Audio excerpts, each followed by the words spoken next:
Okay, guys, end of the journey, I guess, with my little story. This next one is like wildly personal. It was written on the last day of my jail sentence.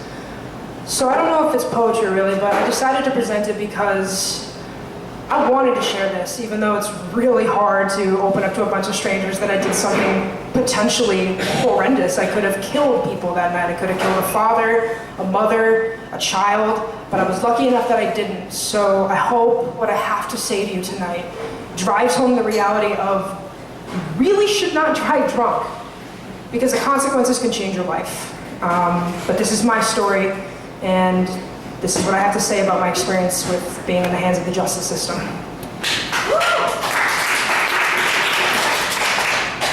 This is called B74.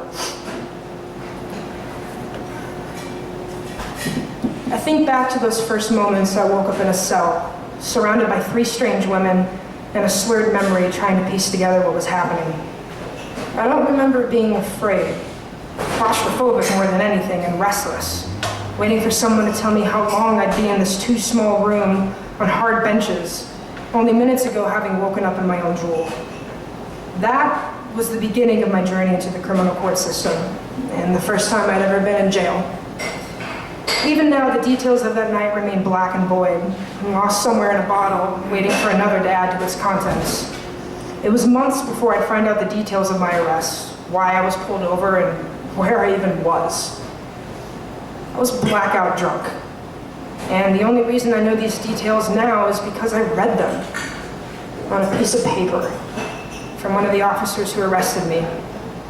I read words about myself and what I did that to this day stir nothing in my memory. It was November 22nd, 2016, that I got in my car blacked out, only to be woken up by flashing lights and gruff hands. I had fallen asleep at a stoplight, only a block from my home. Since that night, my life has been a series of crossroads. I've moved through the long, drawn-out, and arduous consequences of a very poor decision that, by the grace of God, left no one hurt. I've moved through every emotion there could be, a spectrum melded into me and bouncing me around as if I strayed into the middle of a tornado.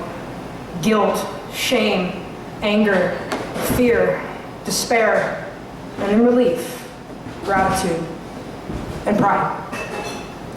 Those last having come from surviving the biggest crossroad and subsequent choice I've made in my 25 years. And I made it alone.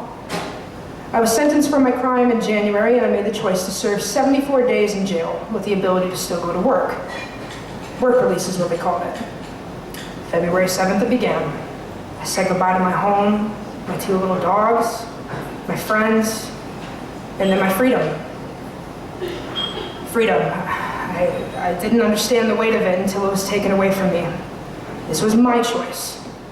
And today is April 16, 2017, my last day in jail.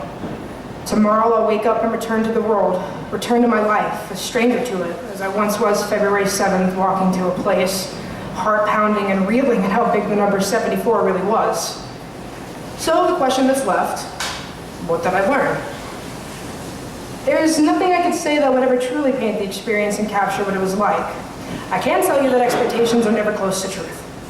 There was never any violence, I didn't sleep in a cell, I wasn't raped, thank God, and there were no gangs.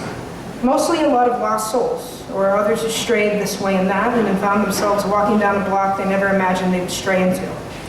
My experience was not prison, but I was surrounded by those who had experienced it, and I've heard things from them I shall never repeat. An evil in people that runs so deep it infects the soil they step on. But those were not the people I was surrounded by. Another lesson, life will always surprise you, and kindness can be found in the darkest of places.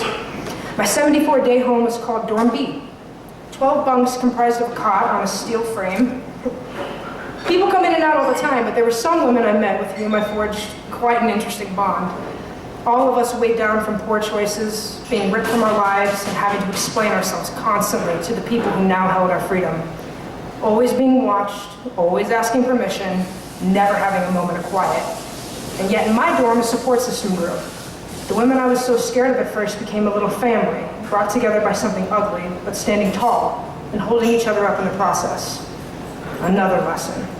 Jail isn't just full of criminals, it's full of people with a story like you and me.